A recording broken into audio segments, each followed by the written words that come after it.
All right, everybody. Well, welcome once again to the RecPoker podcast. I'm your host, Steve Fredlin, joined by, of course, our wonderful panel here. We've got Rob Washam, John Somsky, Jim Reed, and Ian Matakis has also joined us today. We got a couple of guys that couldn't make it because they're traveling and that sort of thing. But we're excited today. We have an opportunity to chat with Fedor Holz, who most of you know from his history in poker. So that's going to be delightful. Our official sponsor, as always, is Running Aces Racetrack, Casino, and Hotel, as well as Learn Pro Poker. And so let's get right in here, man. We don't want to waste a minute here. Let's just welcome in the one and only Fedor Holz. Fedor, thank you for joining us today. Thanks. Yeah, I'm glad to be here. And you are calling in from Vienna, Austria. My home in the background. Your home, is that your home there? Hey, let's take a look here, see what we got going on. Living room, not too exciting things. Not too exciting. I'm sure we'll find something exciting in there. But no, you mentioned you just got back from a soccer game, so that's something that you're doing? Yeah, it's post-retirement. Plan includes regular exercise. You hear that, Rob? You're muted, Rob. Post-retirement includes exercise, Rob. Remember that now. Well, Fedor, it'll be golf for me. Golf. Well, Fedor, I mean, most of you guys know Fedor. He's $33 million of reported earnings on Hendon Mob, which is 8th all-time, first in Germany. He had a huge 2016, but in 2018 decided to retire, quote unquote, from poker.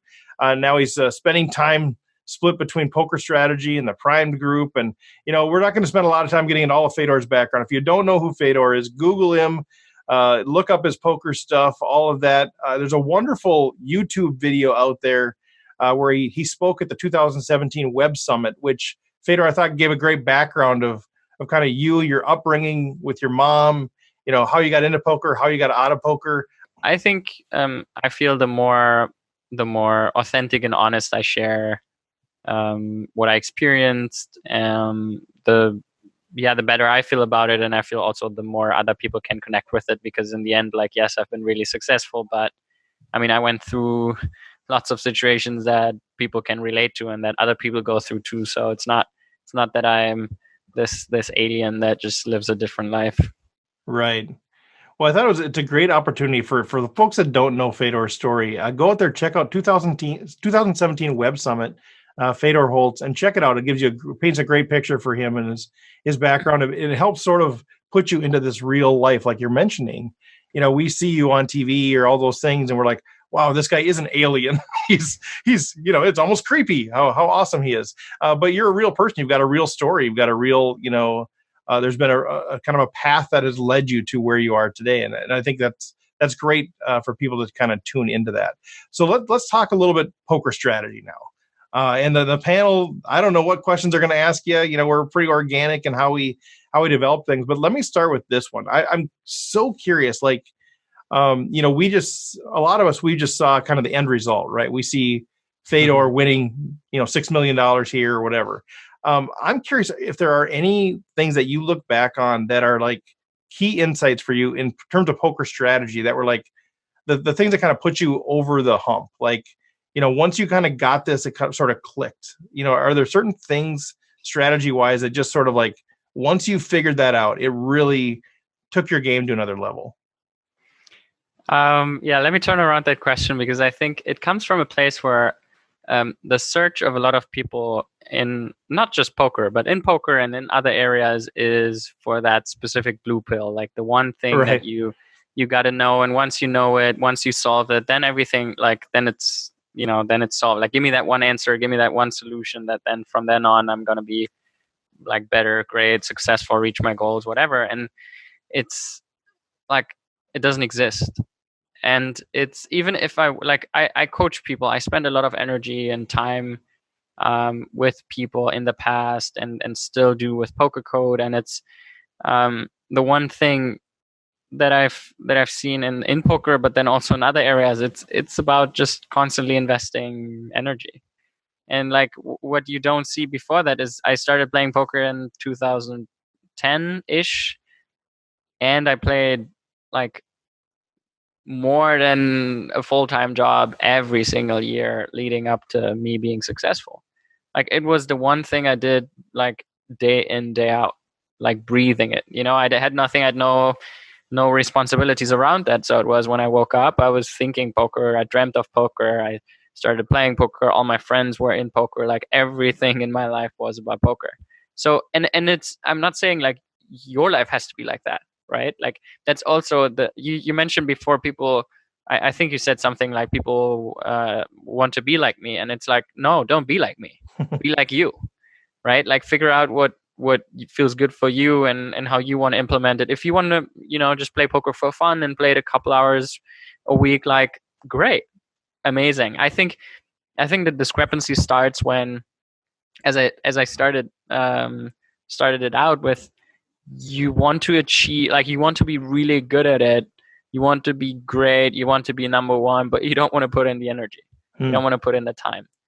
Like, then ask, why do you want to be great? Is it because you actually want to play poker, or is it because you want to impress other people by saying like, hey, I'm great at poker, I won money with it, and so on. And so that's when it actually starts, where it becomes a personality thing, like something that is, I think, that can really have an impact and change on your life. And if you don't go that deep, and if you don't ask yourself the question, you're just gonna like be stuck in that chase, and you're gonna look for the next solution, and it will never come, because there is none. I love that. You and I we're more alike than you realize. I mean, that's sort of one of the things I help with people do, is just kind of figure out their true motivations. I always ask them why. And I think in the poker world, it is no different. It's, why do we actually play this game? And then, be the best that you can in that realm. Like you said, if it's just playing for fun, play for fun. Enjoy it. Then don't apologize for that, that you're having fun. So I love that. I love that you're sort of deflecting and saying, just be the best version of yourself, for sure. Jim? I mean, I'm just kind of curious. At one point, you were just like the rest of us, learning how to play poker and playing with your friends and developing the strategies that you thought were best for the kind of game you wanted to play. And a lot of the RecPoker Nation is in that same spot, where we take poker seriously and we're thoughtful about it, and we enjoy the study of the game and the playing of the game. And not from a question of like a blue pill or something, but do you recall in your own story the point or a point where you just changed the way you thought about the strategy, or instead of thinking about, oh, I should 3-bet more here, you started thinking about sort of like a bigger context for the strategy of poker, or a different way of thinking about it? Was there a moment like that where you felt like you were speaking the language more fluently and not just sort of using a phrase book to make yourself understood? I would actually say that there were, I can remember dozens of moments like this, because I think it's constantly, like, it's been constantly understanding that I basically don't know that much about the game, and always having the illusion of like thinking I do. So it's, I think when I compare myself to others, I think I like there is this mixture, and I don't say that positively. It's more like neutral observation of like, in myself, I think I had a very strong drive to prove and to be acknowledged, like based on who I am. But like, that's why when all these points came, was like when I thought, oh, I got it, or I understood, like then there was always this stronger voice that was saying, no, it's not good enough, like keep going. And I've seen a lot of people like besides me who were like, they started becoming comfortable and was like, yeah, sure, like I make, this and this much money. So they started more grinding, and I was like, no, I want to understand more. I want to get better. I want to like keep going. So I was the first one who started playing. Like I remember, like there were countless of these moments. It was like, okay, no, I want to play higher online. No, I want to play high rollers live. And I played my first 7K high roller against like the crushers back then, like the German. I remember in 2014 in the Caribbean, it was my first one. It was like crazy, playing with these guys, legends. But then like, no, I want to play 25K. I want to continue. And it was always this ongoing thing. So there were countless of these moments. In terms of strategy, it was mostly just, it just came out of, I would say most of it for me. So my approach to poker has always been slightly different. I think that was one of the parts where the way I think, and I used to always think, came into play. And I think that also individually says a lot about me is I think a lot in logics. Like I think rather in logics than in solutions. Also reason why I think most children, it's an interesting correlation because I think most children who really don't perform well in school think in logics rather than in solutions. So I really, really didn't like the way how learning was taught in school. Because for me, it's more, I want to see solutions and then I want to understand the logic behind the solution. So that also requires a certain like problem. So it's like, okay, there's countless different problems, there's countless different solutions. So let me understand how in every new situation that I don't have a solution for, I can create the solution with the logic that I established. So that's always been my thought, because there's billions of different solutions in poker, especially like different positions, different stack sizes, different players, different actions. Like it's endless basically, or it's so huge that you can't learn all of them. So my thought was always, okay, how can I improve my thought process in the way that there will never be the exact same situation, but they're going to be approximately similar situations. So I want to approach the game in a way where I don't try to learn a solution, because if I learn the solution, I won't be good at abstracting the solution, right? But I was trying to understand, okay, why is this, like, what's my strategy approaching the spot, right? Like, what's my pre-flop raising strategy? How do I adapt from that? What's my flop strategy? How does that change on different board textures to, like, not only like learn something like, oh, I'm a robot, I execute this, but it's more like, okay. And I think that was a way how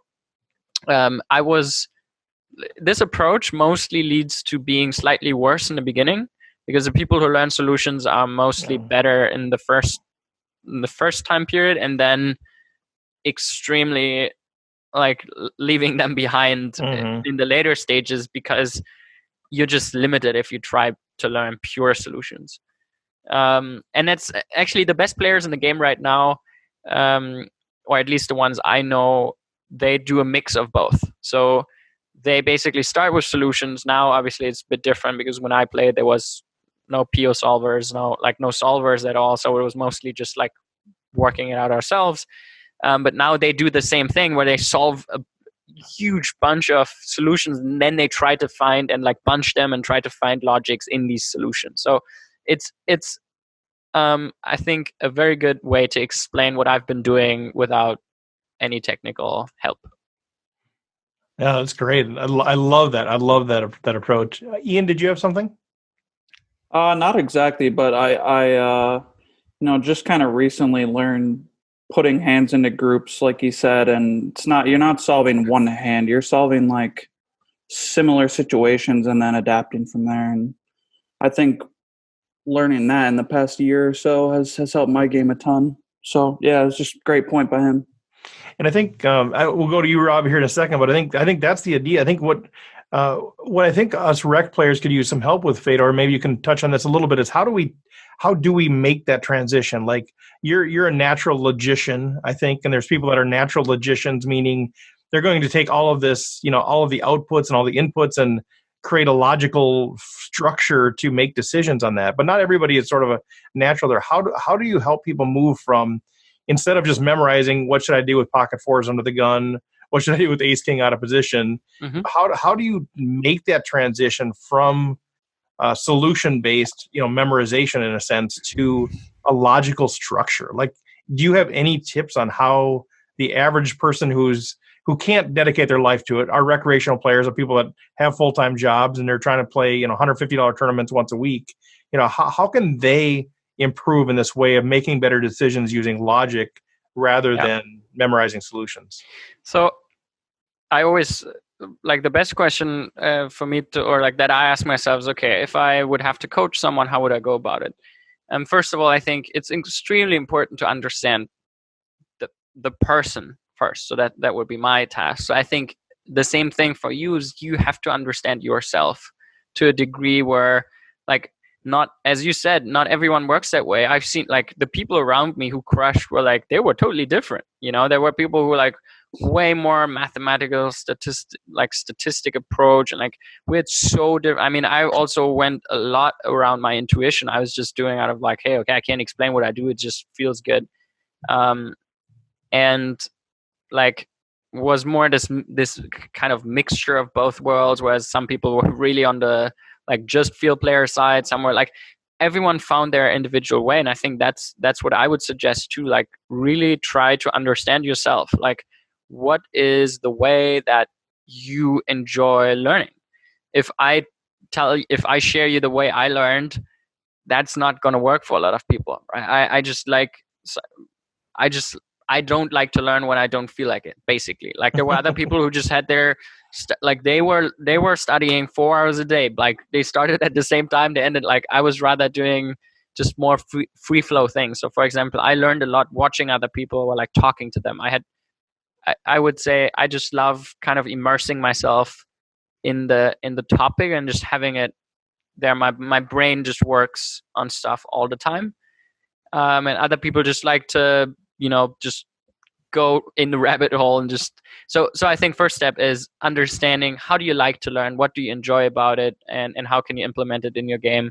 I think that's number one that I would figure out. And then the second part, when you figure that out, you can try different approaches. Like for example, I've always I hated books. I've never, like, I think I've read one poker book like 6 years ago or something. Just old news, basically. It's like, okay, someone wrote that like 3 years ago. I loved learning from videos. I think it's one of, like, it was so incredible to me how people put out insane content that was like super fresh, basically, and almost no one knew about it, right? Like I think there's so much content out there that is extremely valuable if you know where to look. And then people complain about not knowing like where to go, like how to learn. Is like, I was always like, guys, there's literally Sauce. I remember Sauce putting out Sauce and Phil Gelf like 4 years ago or whatever. They put out like Cash Game. I was just like, guys, if you haven't watched this video, never complain about not having enough content out there. So there were so many things where I think it's about how much time and dedication you put into to actually find ways to establish these information flow channels, basically, right? So for me, I was just constantly trying to find, I was in forums, I was discussing hands with people in forums, I had my Skype groups, I was in touch with hundreds of people over Skype. Like when I had one hand, I was taking the hand and I was posting it in 15 groups, and I got like 8 messages back, and I had 8 different perspectives on the hand. I was on Skype with my people, like, I'm not joking, like probably 3 to 4 hours on average a day. Like I was talking to people nonstop. I was living in a poker, like, you see how many different ways there are to incorporate just constantly learning poker, and you can adapt that to your lifestyle, right? Like if you want to do a third of that, you can just pick out the things that you enjoy the most. For me, it was everything. I love this so much. I think it's such a practical way, but what I love about it most, I think, is how it seems like everything you're talking about is so grounded in self-awareness, and you have such a non-judgmental posture toward it. It's not about who's right or who's wrong and who's learning the right way or the wrong way. It's know yourself and then pursue it. And, I love that message so much. Rob, did you have something to ask or share? First of all, I want to say I'm really jealous of the fact that you're so self-aware at the age that you are. Yeah. As you can tell, I'm probably the oldest guy in this panel. Probably double the age of everybody else. Exactly. I don't think I was as self-aware as you are at that age. Do you think that self-awareness that you have has really motivated you or helped you in your poker learning and your success in poker? Yes. The short answer is yes, but I really like that you bring up this topic. I think, it's basically just living life more intense, right? Like it's, as a child, it was a bit more painful for me because, again, like other things, I felt more intense. And this sensitivity around just like it's everything. It's things that happen around me, or for how people behave, like what just picking up things. And that's really tying closely in the topic of intuition of I just feel things that are very that I can't really rationally describe, and that consciously I'm too slow basically to grasp it. And that's always been kind of the way I thought about it, is that like I pick up so like I feel that I'm my being is so much smarter than like my mind is, and that I put a lot of trust in it. And I think it wasn't always the case. It was actually the opposite. I was like, okay, no, like I have to solve everything with my mind. But now I was more like, no, actually there's so many answers that I can give without that I can't explain. Like I can't rationalize it. I can't tell you why this and this and this. And it's been mostly because it's been judged really hard around me. Like a lot of people know if you can't explain it, it's not worthy. Like it's not valid. It's not valuable. So I always thought that I had to explain everything, and then I became better at like logically trying to explain things. But then I actually went back to, and no, like intuition is great. Like being sensitive and like feeling things and expressing that you felt something but can't explain. That's great. Like if other people tell me, hey, I felt this, but I can't explain why, I was like, that's valid. Yeah, sure. Like let's weave that into how we deal with things. And so I think being aware, being conscious is making life more livable. Like it creates connection with other people. It creates more connection with yourself.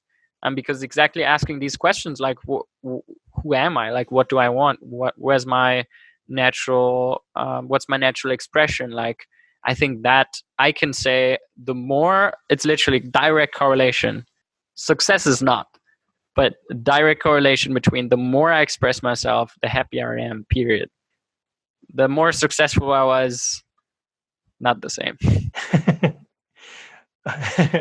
I love that. I think that's what creates this mystery about you a little bit. Like I think that's why people are so interested in you and your life, because we look at that and we say, okay, here's this young guy, comes on the poker scene, crushes, leaves, does this other stuff.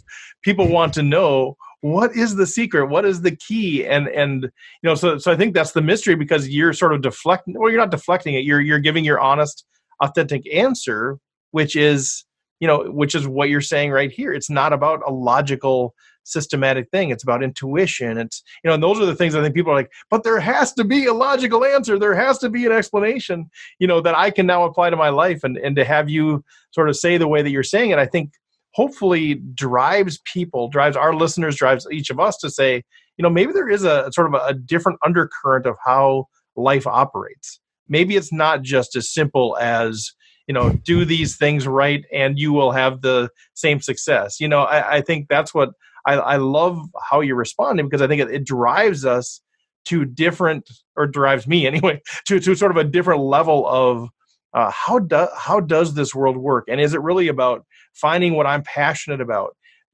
sharing that passion with other people, being fully aware of who I am, and then living the best version of my life in alignment with those things? Is that really what it's about, versus this formulaic, how do I become the best or the most well-known? I want to tie into that, because there's been, I don't know exactly who brought it up. I think I've read it in a book, but it's been kind of an old thought.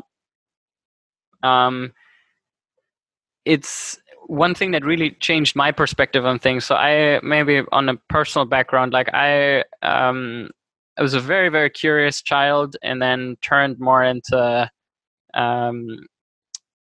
let's say, being like explaining everything or giving an answer to everything.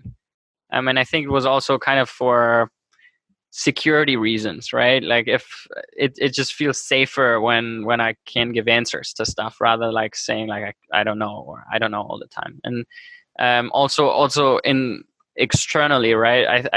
There was a lot of expectation around me. It was like to be good or perform, and so like to perform, and so you have to give an answer, right? If you say I don't know, that's kind of like a minus on the performance list. So and that led me to actually giving kind of lying a lot, or these where it wasn't reflected at all. It was more like I give an answer where I became really good at presenting an answer with confidence, where the other person doesn't have that much knowledge in the area, and so they believe it, but it's actually I'm not that much of an expert in the area either. So I became good at like presenting things. It's like that's how it is, and it's like and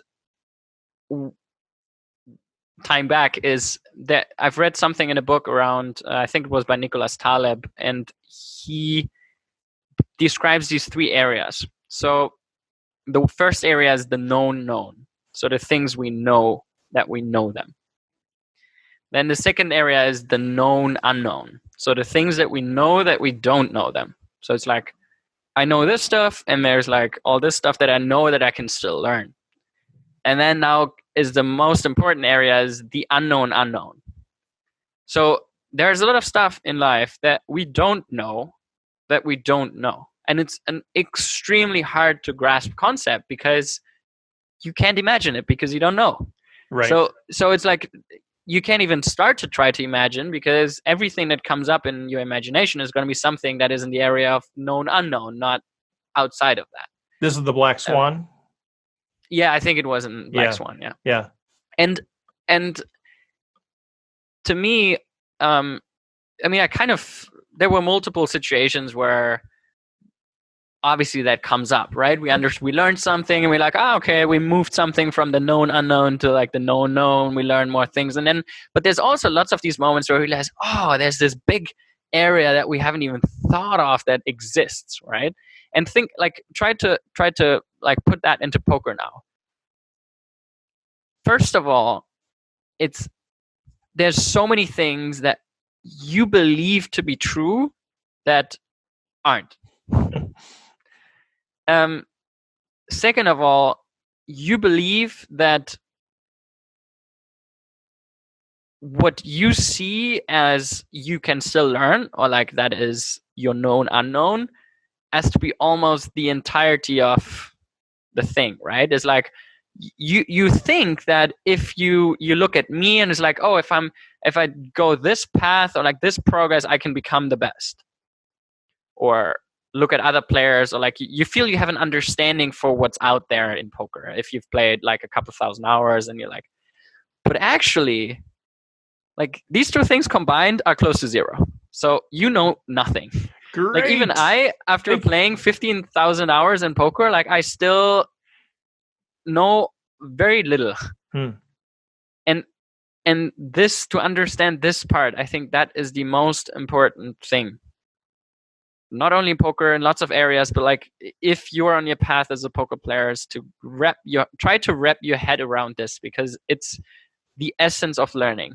Because every single time you believe that you figured it out, so that you think your known is like 70%, right? Or 50% is like, yeah, I figured most of it out. I still have some things to learn, but like I got it, right? Like I crushed my 2-5 game, like I'm the best player in the game. I understand most of these concepts. Someone new comes to you and you talk to him, is like, I don't want to, like, I can't learn much from this guy. I got it, right? Like I understood most of the things.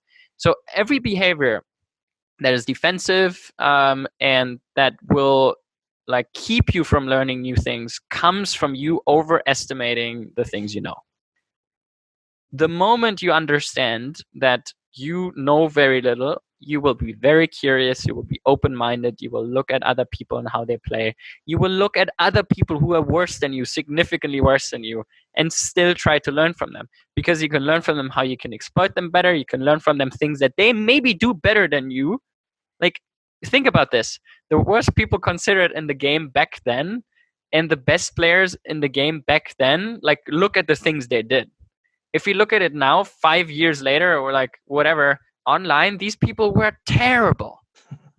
Unbelievable. Like, there were recreationals who were limping, which was actually a really good play, and people thought they were fish. They were min raising, people thought they were fish. Really good players were like 4-bet folding to, like, they were like just think about how they thought they're like the kings of the world and the best players, and they'd made terrible choices, and then people who were considered fish actually made great plays. And it's this ignorance that keeps people from getting better. So I'm really passionate about this topic because I think it's the essence of not only learning itself, but then also being with other people. Is if you don't think that you know it all or that you figured out a lot of things, it just gives another ground for relationship with people around you. I love that. And John, we'll get to you in a second. I just love that because like this idea that it seems overwhelming when you say, okay, what you know, and what you don't know is just nothing. Like you literally, you know nothing. I mean, we could take that and we could say, well, that's depressing. Thanks for the great news, Fedor. Appreciate that. We know nothing, but I mean, but we all are in it together. Like that's, yeah, right. But we all know that. So collectively, we know nothing. So 0 + 0 + 0. But what I love about that is that your point that you're making that I'm taking away anyway. Correct me if I'm wrong. Is that what it drives us toward is a posture of learning, a posture of not taking anything for granted, a posture of exploring and looking for new things, rather than being depressed and saying we don't know anything. What's the hope? We don't have any hope. It's this idea of now we have all of this thing, these unknowns, the unknown unknowns that we can be excited about the potential of discovering. Quick life experience there. When I started playing poker with my team, the Germans, 2013, I think literally we had less than, it might have been 30K combined in the, like I was almost at zero, but like most of the people were at zero. But like some had a little bit of money and were playing maybe 50 cents, one, 2, maybe like the best of them. So we were all like shitty players, let's say like that. All ambition, all want to get better. 3 years later, I think it might have been even 2 years later. 3 years later, we're all top 30 in the world. Like there's no variance in that.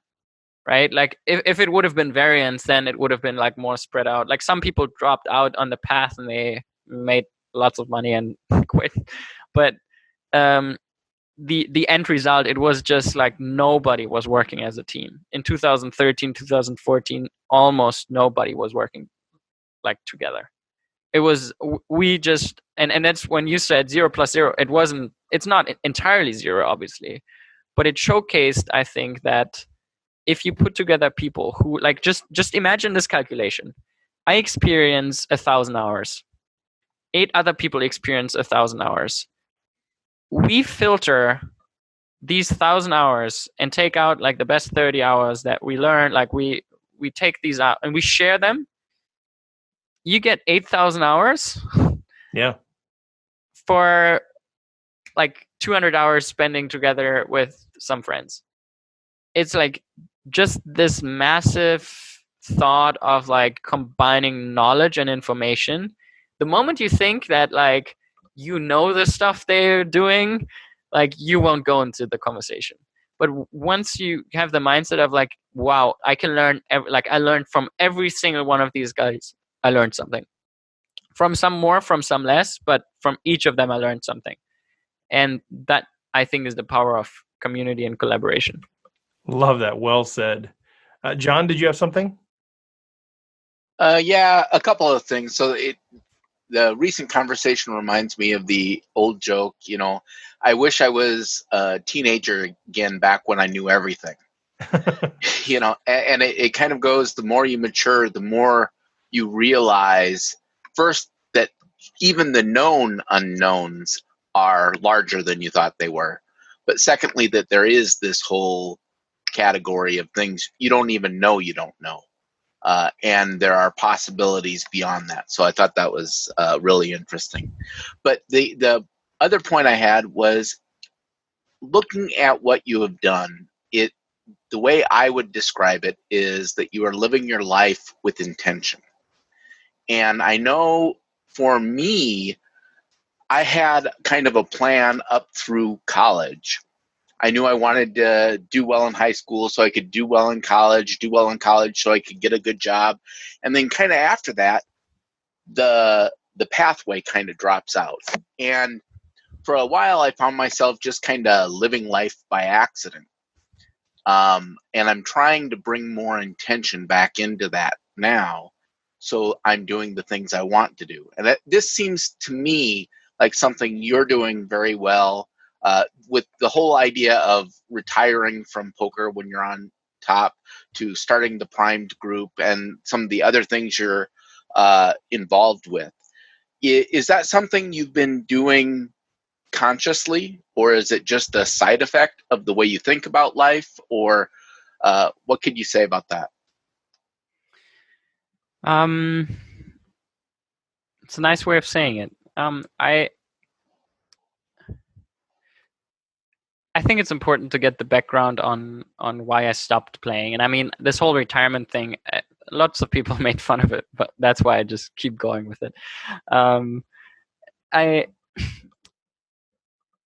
I'm actually very happy that I really actually haven't played since I stopped playing, because I think it was not, oh, I have to force myself, or like, oh, I did this for, like, I didn't quit because I was at the top. Like, there was no like, oh, I gotta quit when I'm at the top. No, if I would have liked it, I would have continued.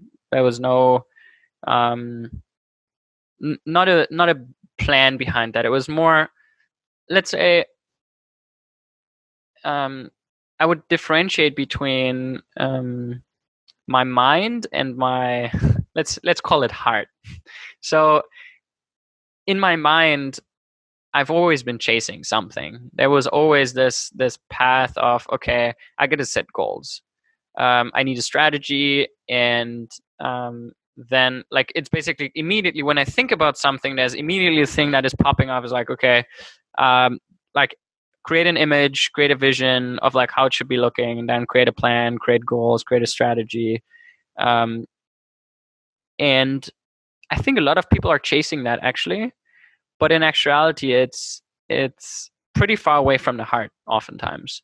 And I've realized that too, is like, when I went through poker, I started without ever thinking about a plan. Like, I started playing poker and I was just like, hey, I like that.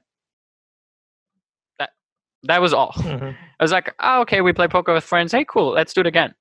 I was like, and then I just started playing poker. That was the whole thing. So I just really enjoyed and it's not so much there was not so obviously the emotional side of things and so on that hooked me for sure, but it was really just, I could learn, and there's lots of feedback loops, and I can be with friends, and I got this feeling of like getting better at something, and it was nice to be involved in something. So that part. And then the deeper I got into it, the more successful I was, the more pressure I felt to think it through and plan and like set goals. And because now it was about like, hey, there is an expectation. And then the more expectation I started building as well.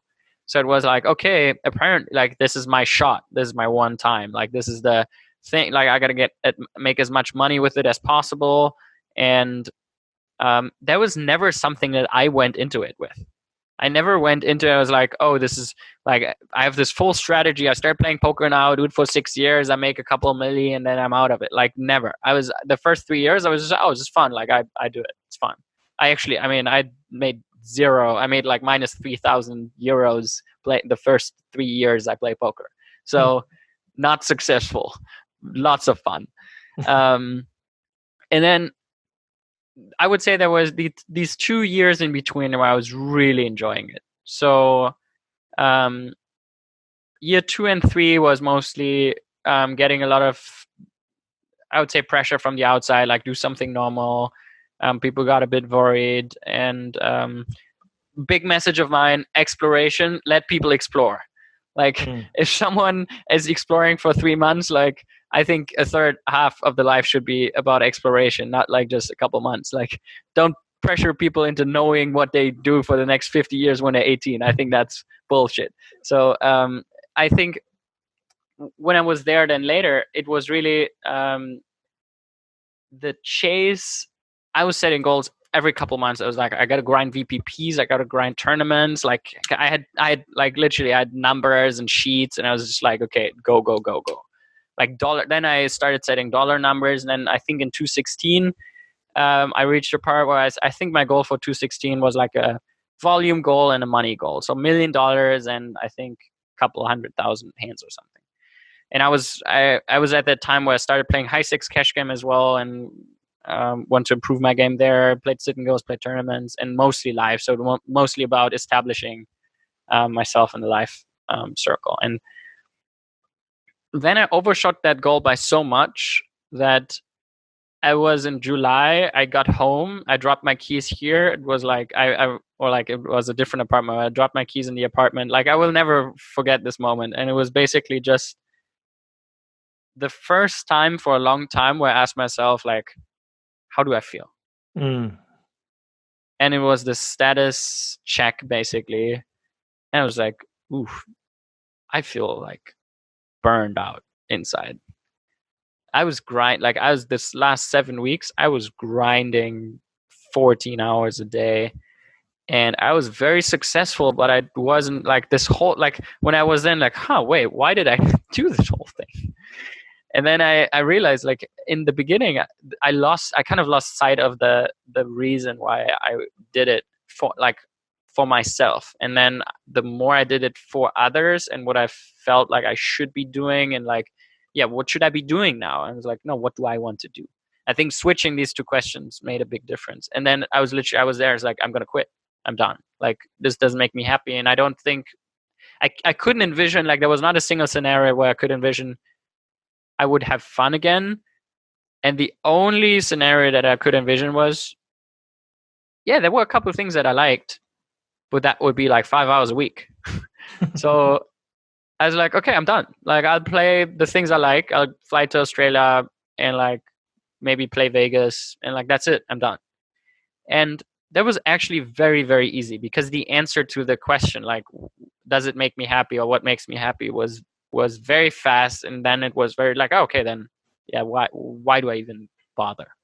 So now I think that was the biggest realization of mine, is that the more I deviate from, the more I do things for external reasons, the less I feel connected, the less happy I am.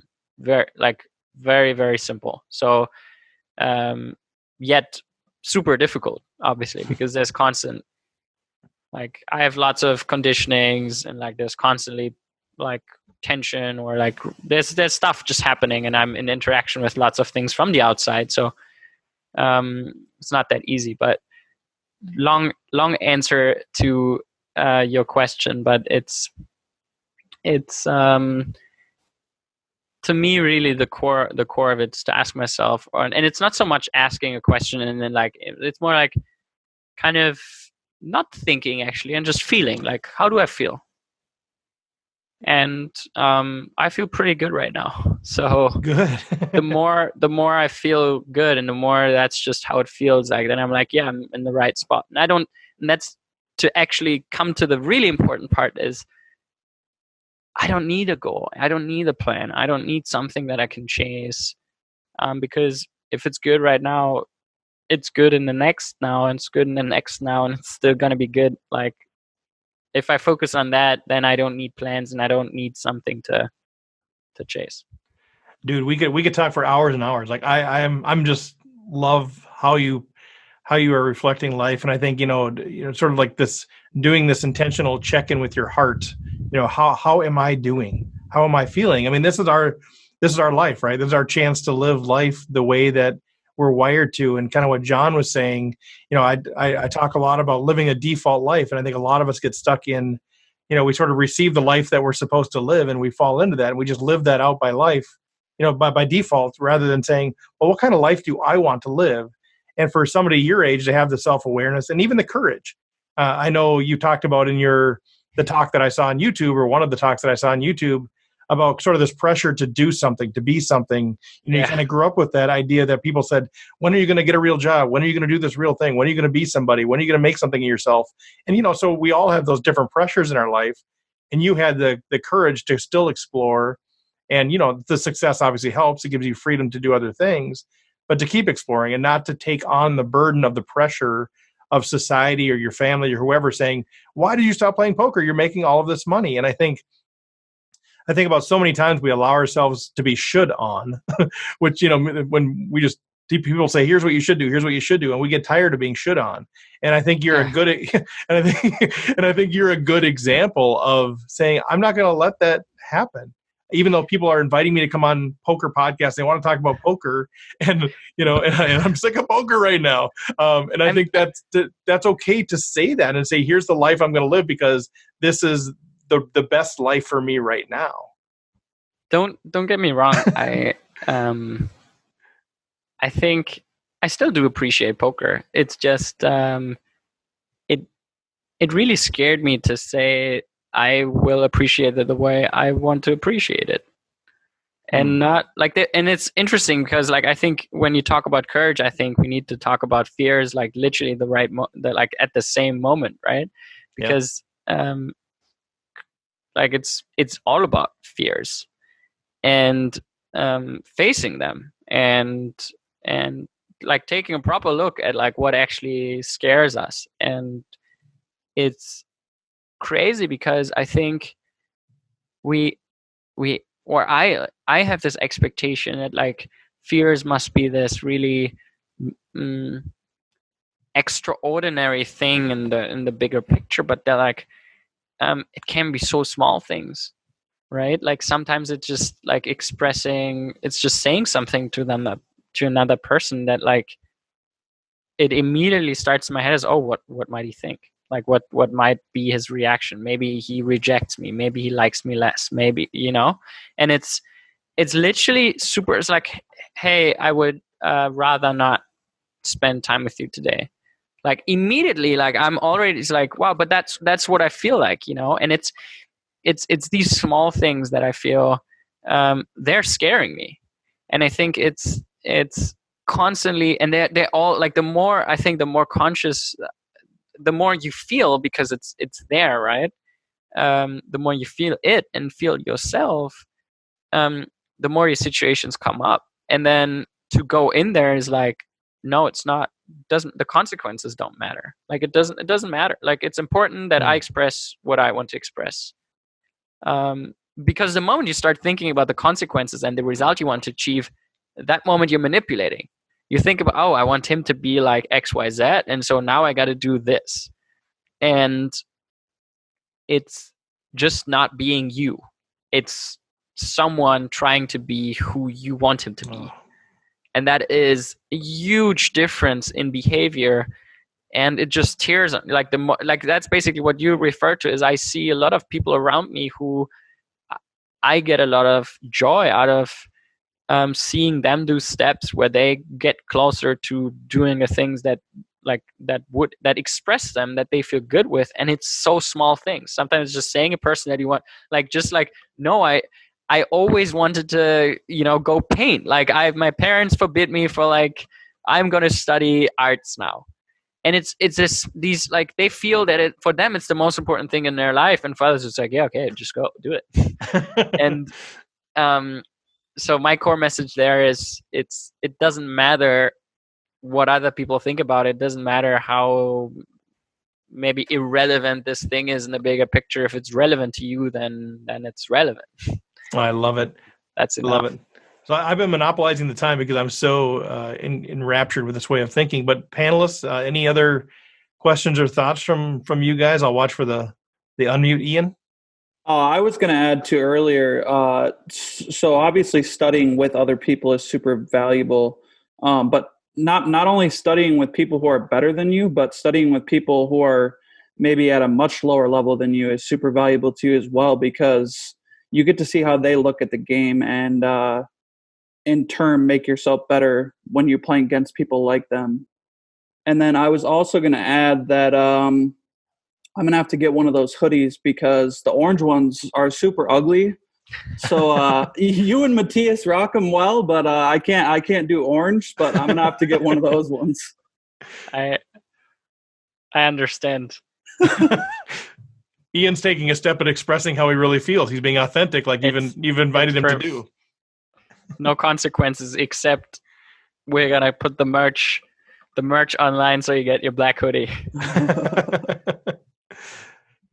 Well, Fedor, I want to give an opportunity to talk a little bit more about what you're doing. So you're wearing a poker code sweatshirt. For most of our folks are just listening on a podcast, so they don't see this, but you're wearing poker code. So we're talking about your transition away. So let's talk a little bit about what you're doing with poker code, but also, I know we don't have a lot of time left, but talk a little bit about some of the things that you're working on, outside of poker. This whole idea of the Prime Group, where you're talking about, I'm building infrastructure to grow, to take an idea to company as fast as possible, and creative collaboration for systemic positive change, and all these really cool things I'm reading about. Now you've got about 5 minutes to talk about your world. I'll fire.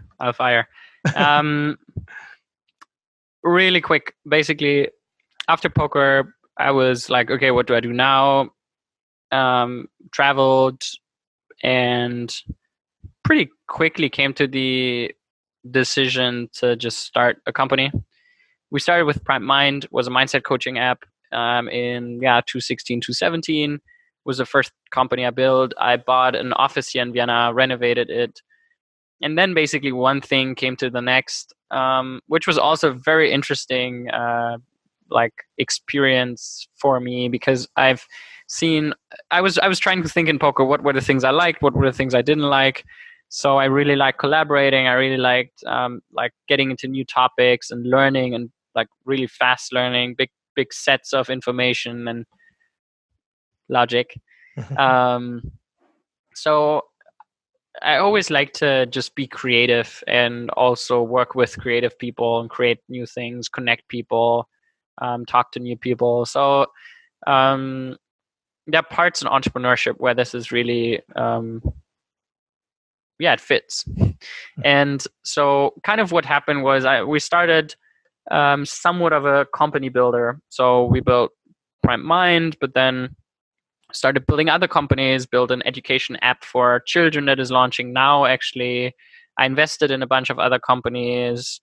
But that's basically what happened there is I've realized, hey, I don't want to go in this VC company building direction. It's too much in this organizational, or in this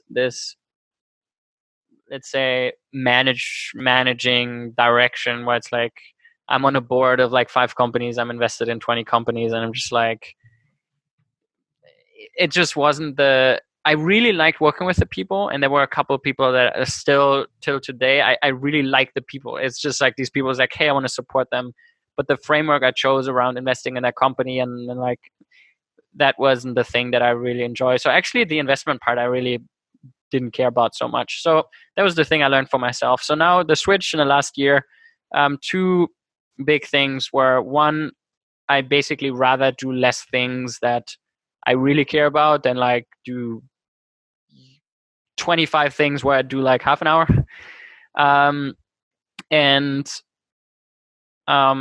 That's one big thing. So the things like that poker code also we created last year, which is a poker coaching platform.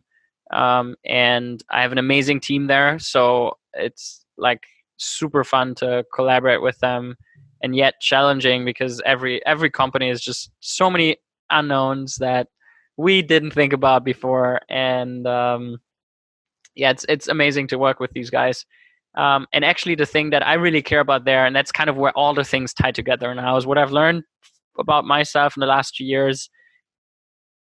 I don't care so much about, I actually don't care about money emotionally. So it's it's a thing. I understand the thing or the system, but I really don't care. And I've been making a lot of my life around money. And it's I have to stop doing that, because I'm constant, again, it's what I should, I need an identity, or what I should be doing, what I'm supposed to be doing. If I create things, then, they need to be a company. Now I'm what if not?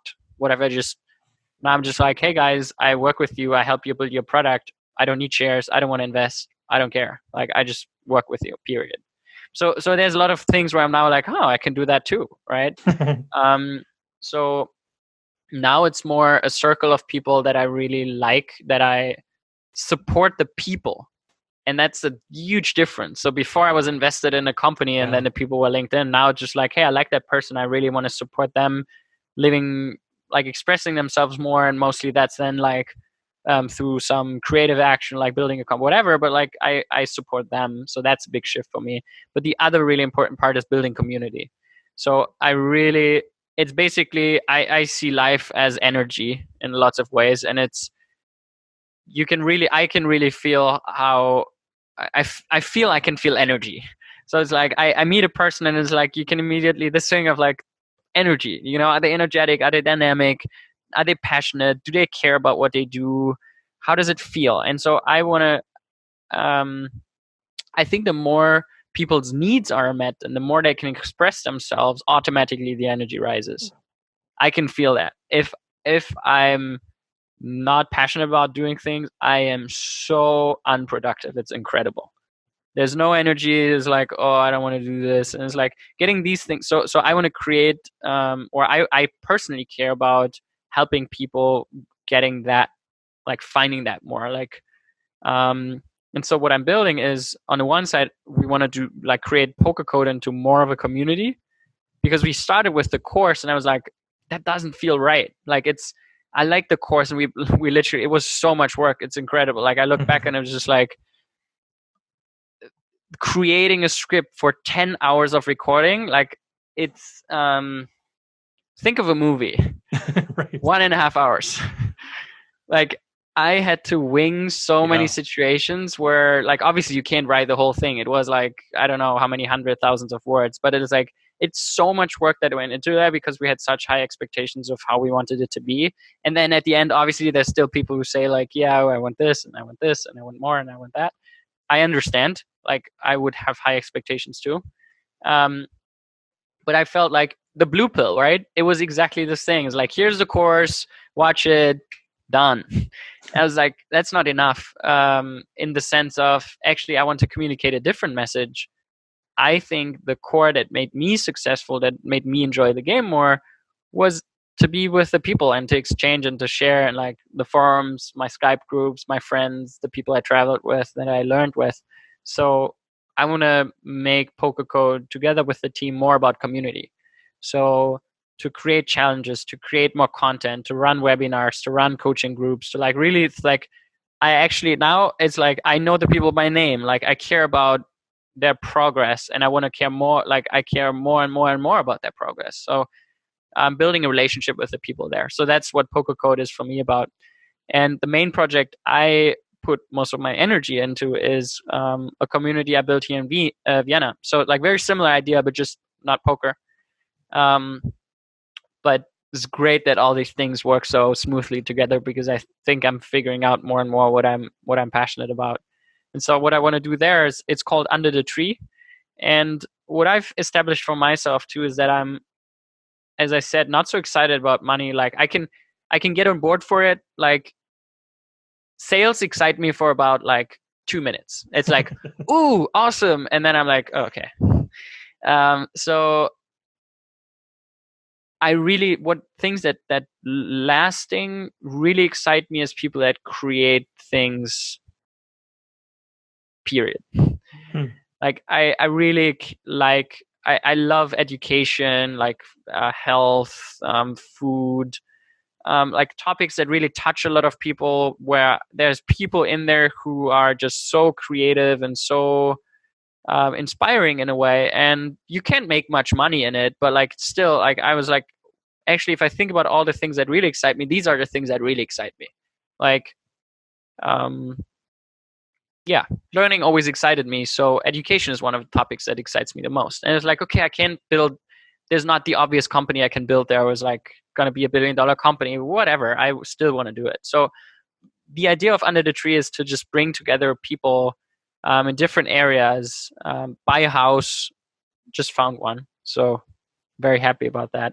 We're going to start this year and just bring together the coolest people, like the ones who want to move something, the ones who care about what they do. So that's the idea of this community, is to just create a platform, a place where all the topics we've talked about today, basically bringing them all together and saying that's okay here. Like it's totally fine to express yourself. It's totally fine to to be like, this is the place where you can be authentic, because there's not so much pressure around like you gotta make X money, or like who are you, what's your identity. Like, I'm done with this. It's making me like, it's tiring me, and I just don't want to engage with it anymore. So that's in as little of a nutshell as I could, all the things that I'm working on right now. Well, it's fantastic. And if you guys haven't done that, go check out fedorholz.com. A lot of stuff out there. But I just think you're such a gift to the people of Vienna. You're such a gift to humanity, and I know you're going to brush that off. But just the way that this perspective is I know. But really, I mean, and not because of what you accomplish, but because of your perspective and your paradigm on life. I think it's something that if people listen to this and re-listen to this and kind of take it seriously, and for those of you who are sort of like kind of brushing it off, ask yourself this question. Start asking yourself these same things that Fedor asked himself, and start looking at life a little bit differently and wondering, what could my life be like if I really did what I was passionate about, if I really did what I loved, if I really, wasn't stuck in this default life and allowed myself to be shit on. What could my life be if I went painting? How much joy and happiness and fulfillment could I have? Because I think ultimately in this world, we need people that are full of joy and life and fulfillment. That's what's going to actually change the fabric of humanity in a positive way. And so I get fired up because this is the kind of stuff that I love to talk about as well. And so, who cares about poker? I want to talk about this stuff. But I know we're a little bit over time. I want to respect your time. So Fedor, how else, or what's the best way for people that are saying, I'm resonating with this dude, Fedor. He's kind of lighting a fire under me. I want to follow him. I want to hear more of what he has to say. What's the best way for people to connect with you? So actually, you mentioned Jonah earlier. So yeah. I'm working closely with my boy Jonah. He, the wizard, he creates almost all my content, or we create it together. And it's actually, this year I had a pretty strong switch or shift of mind, where I was like, we talked about brand and we talked about communication, and I was just like, fuck brand. Like no, but I mean it, because I was like, why do we think about something that is like, why do we think about a brand as like, it's me? Because people talk about it as if there's like this, there's brand Fedor and then there's Fedor. And it's like, okay, who's brand Fedor? Like, it's one person. So so basically I just made the decision to just say like, no, that's me. So basically all the content we're going to do, I don't want to do anything staged anymore. I don't want to say anything staged. And it wasn't like, we staged this whole thing, but it's just like, if something doesn't feel like, it's staging a picture, no, just take a picture of me. Like, I don't post it, like do it on your camera, and like, just like, don't edit, just post. And that's the thing where it's like, I don't care. I don't want to care about when to post what, like 2 posts a day, 25 hashtags. Like, I don't give a crap. Like, I communicate what I want to communicate when I feel like communicating it. If I don't post something for 4 days, you'll see a post in 5 days. Deal with it, basically. So you can find me. That's so consistent with like your message of being self-aware, but you're sort of, and I'm sorry to interrupt you, but you're sort of this blend of that. There's people in this world that are self-aware, and then there's people in this world that are like fully integrated and authentic in everything they do. But you're sort of this rare combination, at least what I found, of combining those two things, where you're becoming more and more aware of yourself, and your posture toward life is fully integrated and fully authentic. And right? I mean, is that a fair assessment? I wouldn't say, like, I would never say it's fully, because I don't think it's a thing that is just done. Like, I think, every single day, actually more than earlier, I find things where I'm like, okay, this didn't feel right. Or like, I wasn't really, I can't connect so much with that. And it's actually, the more sensitive I become, I feel the more things are coming up. And it's like, so it's a process of becoming more endless, fully aware and more fully authentic.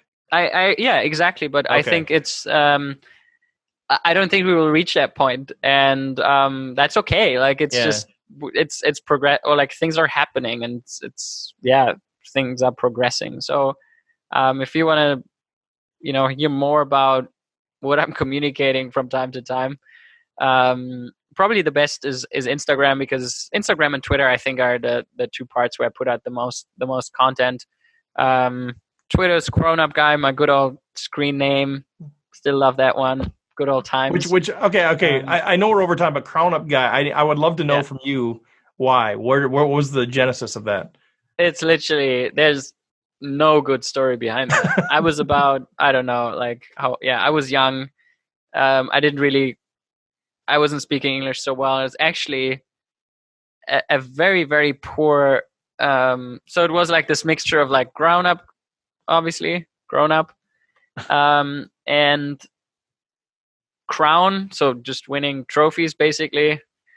I'm underwhelmed. It's the worst nickname story ever, but that's exactly what it was. So okay. So crown up guy. We'll put that in the. I was basically looking like a 13-year-old all the time. So like I was, people made fun of me for looking very young. So I just picked up that, and then I was like, I'm gonna win some crowns. Nice. Simple as that. And then you did. How about Instagram? Just Fedor Holz. I think if you Google my name, you'll find. You appear in one or two searches. Yeah, it was hard, but I found some information on you. It was really difficult. You're nowhere to be found on Google. He said tongue in cheek. Well, any parting words, young Fedor, that you'd like to leave with our folks?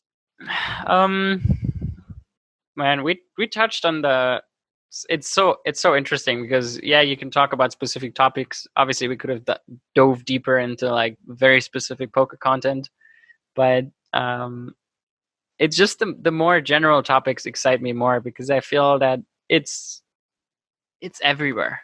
Like things that I've experienced in poker, it's never just a thing, it's always life.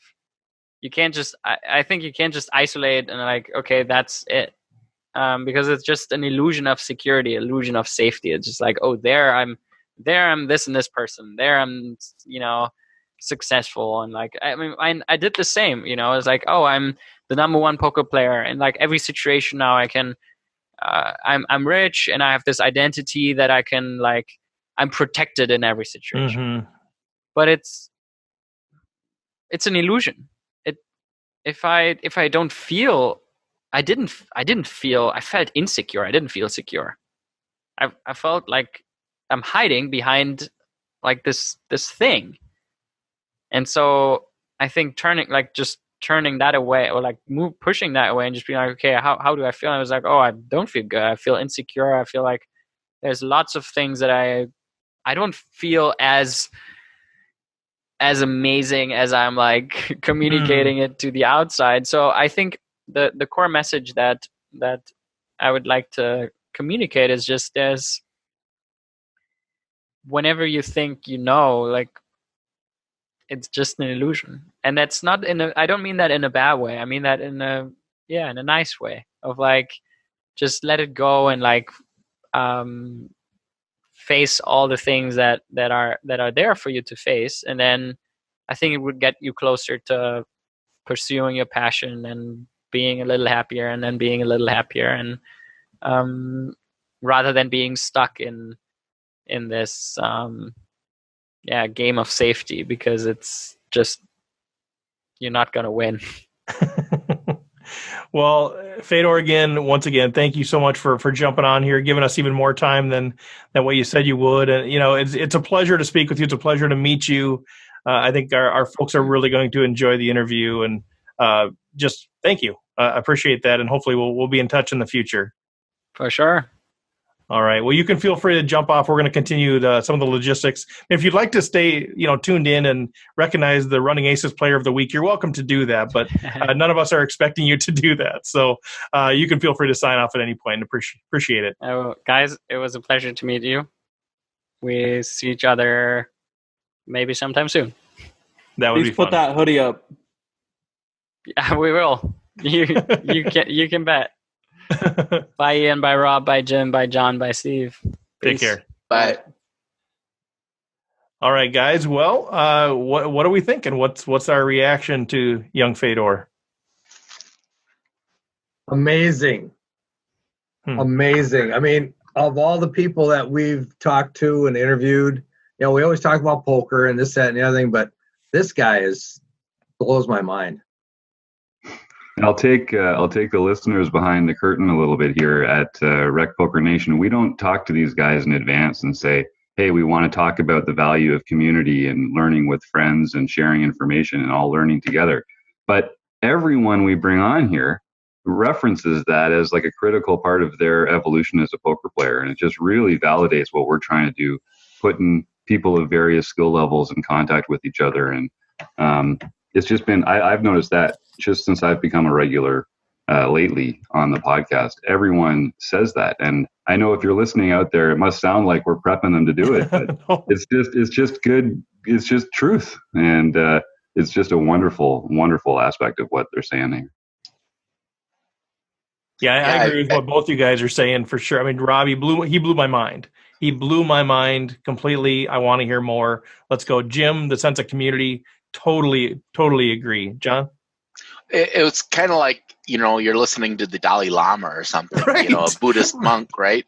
The wisdom. And I wish I had that much of my crap together when I was that age myself. But I think there's a lot to be learned about a lot more than poker and a lot of the stuff that he said. Yeah, and it's interesting literally when I said I could talk to him for hours, I meant it, because this is sort of the journey I'm on now. I'm almost 50, and I'm just getting to that point now of going, maybe I don't have to live the life that everybody expects me to live. Like, I discovered that like a year ago. Like, what if I actually lived the life I wanted to live? What would that look like? And I'm starting to discover that. And I'm glad I'm discovering it now, but to discover it at his age and, even younger is super cool. And, Ian, I think, I don't know if you have anything to say about, response to Fedor, but I mean, obviously you've got a poker community too. And so you could talk about that a little bit as well. Yeah, super valuable to that kind of Koo and Vlad picked me up and mentored me at a young age. And we talk quite a bit about poker and not only poker, but other stuff about life too. So, yeah, super just grateful to have learned that at a young age. And man, I would have liked to talk more as well, but I just wanted to kind of take it in, whatever he was saying. Yeah, I felt like I was monopolizing a little bit because I was like a kid in a candy store. I'm like, oh, tell me this. So I apologize if I didn't let you guys chime in very much. No, I was just happy to listen. Yeah, well, it was great to have you on there. Well, anything else follow up there? Otherwise, we'll get into some of our announcements. But all right, well, good stuff. And Ian, feel free to stay on here if you want to. You can chime on. I better head out. I gotta get some stuff done before my flight later. So yeah, safe travels, my friend. Appreciate it. All right, take care. Thanks for jumping on. See you guys. Here. So guys, yeah. So let's jump into some of the announcements. I'm still kind of on a high from that. I want to talk more with Fedor. I'm going to see if I can. I know we're still recording. I don't care, but I'm going to see if I can connect with him and see if there's any way that I can get more connected with him. I just love the way he thinks about things. And maybe what we'll do is he wants to have fun playing poker. We'll invite him to play in the Poker Stars home game. That's what we'll do, right? We'll see. Why not? Why not, right? If he really wants to have some fun. But John, I want to turn it over to you. Just to anything on the home games you want to announce, kind of what's coming up and that such. Oh yeah, we've got our home game. So it's going to be the first Wednesday of the month for our No Limit Hold'em. That will be February 5th, and then we'll be. On February 12th will be our mixed game, which is, again, no limit, deuce to 7, single draw. And should be a great time. Just got another couple more signups to our home game group this week. So we're going to have a rocking crowd and see if you can win the points race this year. Awesome. It's so fun, John. Thanks for doing that. It's so fun to see the people engage in that. And I talked to people at the tables who played it, and like some of the names I don't even know who, you don't recognize the screen names. They're like, hey, I played that hand, with you. And like, that's pretty awesome. So thanks for doing that. Anything, I know Chris actually has some family stuff going on, so he wasn't able to join us today, but Jim, did you want to talk a little bit about content plans for February? Yeah, I'd love to. I'm really excited about this. I know everyone else on the panel is too. Chris has been putting together this great seminar presentation on stack sizes and position and how those things should affect your opening range and different factors to think about at that sort of pre-flop level when you're entering into a tournament. And we've got the seminar presentation for that. There's going to be a hand history segment a little later in the month. And then I think on the last Wednesday at 9 o'clock, we'll have a live Q&A with all the members of Rec.Poker. 9 o'clock Eastern. Yeah. Oh, thank you. Good point. Yes. Yeah. Here I am. Toronto. Inserting my Toronto scene into it. But that's going to be great. That's going to be a great chance for everybody to review the stuff we're putting out over the month and then check in with some of these wizards here about exactly how they'd fine-tune some details, and we'll all probably change our minds about a few things. I love this way that we're just discussing different concepts throughout the month. And, just as he was saying, we all get better when we do that. And talking about why we think certain things, we learn a lot about each other and about holes in our own arguments that I think already I found to be really helpful. So that's going to be great. Yeah, and if people are wondering, how do I get the access to the seminars, to the live Q&A? That's for our members. So you can go to rec.poker, check out membership stuff out there, get in touch with me. It's $10 a month or $100 for the year. You get access to all the seminars, all the content that we've already produced in the past, all of the sort of the online recordings of us playing the home games, all kinds of really cool stuff that you get. And if you sign up, you get a free month. So sign up, try it out for 30 days. If you don't like it, don't continue. It's as easy as that. But a lot of really good stuff out there. And like Jim said, we're doing this all in the context of community. That's what I love about it. It's the same people, and it's kind of a growing realm of people who are chatting about these things and the relationships that we're building, and a lot of really cool stuff. Yeah, but thanks for your work on that, Jim. I know everybody's participating in that, and Chris is leading that. So thanks for that. Let's celebrate some binks, shall we? So if you want to have your bink on the RecPoker podcast, just be part of Discord, be on the Discord thing, go to the Bink channel and put it out there. It's not that complicated. We got 3 folks this last week who have put their Binks out there. So Alberto Briones Meraz, and actually I'm working with Alberto on this really cool project for 2020. We're not going to release what's going on, but him and I are behind the scenes kind of working on a cool project about his journey trying to pursue poker greatness, if you will. So it's pretty fun what we're putting together there. But he chopped the free roll. He was pretty fired up about that. He got $370, but he also won a seat to a $350 tournament at Running Aces. So he's hoping to translate that do something like Emmanuel Evagon did a while ago, win the free roll, win the big one for 40 grand. So Alberto's got big plans for that deal. So congrats to you, Alberto, on that deal. CJ Bell playing on Poker Stars, Pennsylvania. So Jim, you might appreciate that. Turned $10 into $636. So fantastic job by Wildcat, 12,785. And then the third one that we had posted out there was, well, it's either Jacob or Jakub, and I know he plays in a different country, and we've exchanged a little bit, and I apologize for that, but another online victory, turning $11 into $565 on January 23rd. So congrats to all of the recent binks. And again, if you want that out there, just go to Discord, put it out there, let us know the details, and we'll put it out here, because we're celebrating. That's part of what we do in community, is we learn together, we celebrate together, we encourage each other. And what better way than to acknowledge the wins that we're seeing happen among RecPoker Nation. Running Aces Players of the Week, I'm actually going to hold off till next week. We're recording this on Saturday. We normally record it on Monday, so we know who the Players of the Week are. We'll just hold off on that, and we'll do it twice the next week. So you're going to have to wait with bated breath on who won those bonus lammers. One other thing I wanted to bring up, we've just we've had this all along. We haven't really promoted it, but Patreon. So this is something where if you're thinking, man, I'd love to support the folks at RecPoker. I'm not really ready to become a member. I really don't want to do that. But man, the podcast, interviews with Fedor Holz, Maria Ho, Daniel Negreanu, all of these things that we're doing free of charge. If you're saying, man, I'd love to support RecPoker, no pressure at all. Just engage with the content. But if you want to support us in what we're doing, go to patreon.com, Patreon, patreon.com/RecPoker. And you can support us. You can look around there for as little as $1 a month. Charles Zhang, Charles, thank you. He's our latest Patreon supporter. Appreciate you jumping on board there.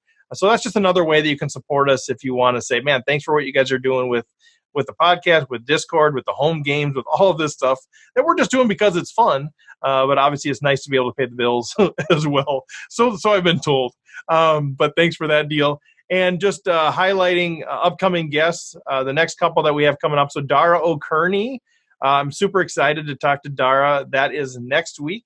And I did confirm it's Dara. I've been going, is it Dara? Is it Dara? And I listened to a bunch of interviews with people, and like people are calling him different names. Like, what's going on? So I finally found some interviews where he's introducing himself, and he says Dara. So I'm going to go with Dara. That's where I'm going with that deal. But he's on February 3rd. KL Cleaton, which I'm really excited to talk to KL. He's the brains behind Range Trainer Pro.